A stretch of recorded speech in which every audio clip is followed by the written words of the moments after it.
Hey everybody, it's Matt from You and Your Horror Movies, and welcome to day 25 of my 31 Days of Horror. Today I'm bringing you a film from 2012, put out by the Assylum. Now, the Assylum, they're another hit or miss company. They put out a lot of mockbuster movies and a lot of weird ones. They brought you the Sharknado movies. A lot of times they put out the Sci-Fi Channel, a lot of those shitty shark movies and all that fun stuff. So they got some fun stuff, but they also put out some kind of stuff. And we're doing one of those kind of movies. And the movie we're going to be talking about from 2012 is called Hold Your Breath. Very odd film. So this movie stars Katrina Bowden and Randy Wayne in this. So pretty much it takes place, it starts off in the 1950s in this prison. They're executing the serial killer who used to be a priest. He will go around, doing the whole eye for an eye, taking people's eyes out, murdering them.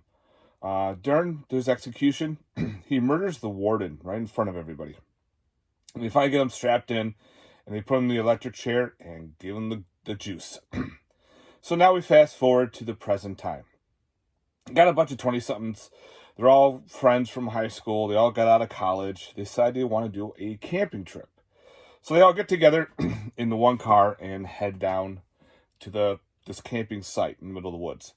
Well, before they get there, they drive by the old asylum, and there's a cemetery there. And the one girl has to scream, hold your breath. And everyone's like, what? She goes, you got to hold your breath by passing in a cemetery. And they're like, why? She goes, in case there is an evil spirit that hell wouldn't take them and heaven wouldn't take them, so it roams the cemetery. If you don't hold your breath, it allows the spirit to possess you. So anyway, all of them do except for one guy, the stoner. He, of course, is inhaling his weed, and of course, he gets possessed. He gets the spirit in him. So pretty much, they stop during the asylum. They all want to wander. Two of the main characters want to go have sex, and really? In a weird abandoned asylum?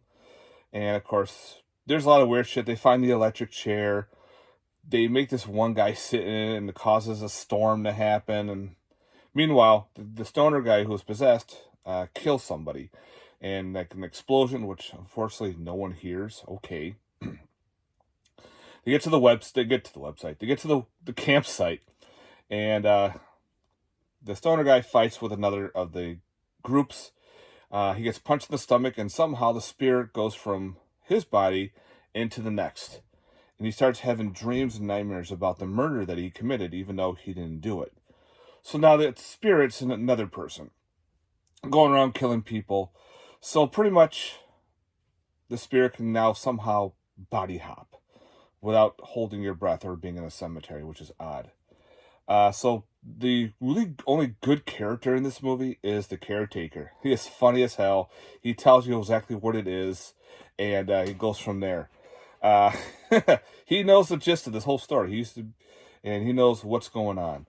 This movie is pretty bad. The acting is pretty bad. The gore was okay. The kills don't make sense in some of them. They even don't play by the rules. There's one scene in the movie where they go into the cemetery and they're all going, should we hold our breath? She goes, no, it's only if you drive by it. What? So we'll stop a spirit from going into your body in a car versus walking into a cemetery. It makes no sense. And there's also a part where they get another spirit involved. He's holding his breath while the other guy isn't, and it gets into him, and he's standing still. So there's a lot of holes in the storyline. And there's also a part where there's some blood on the ground, and they find it, and the one girl screams, "Oh my God, whose blood is that?" It's like, how the fuck would you know? There was just so many. The one character, one actress, the blonde, was just annoying through the whole thing.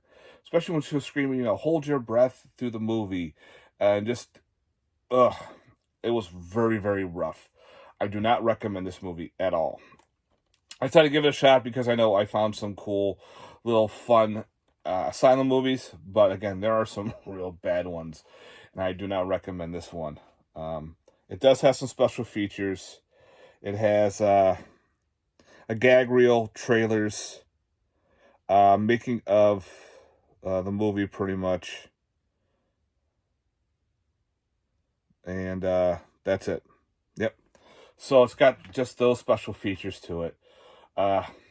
Watch this at your own warning, pretty much. Yeah, it just the whole urban legend of holding your breath, driving by a cemetery, but walking into it does not make sense at all. And of course, I know I live by cemeteries. No one holds their breath. You can't.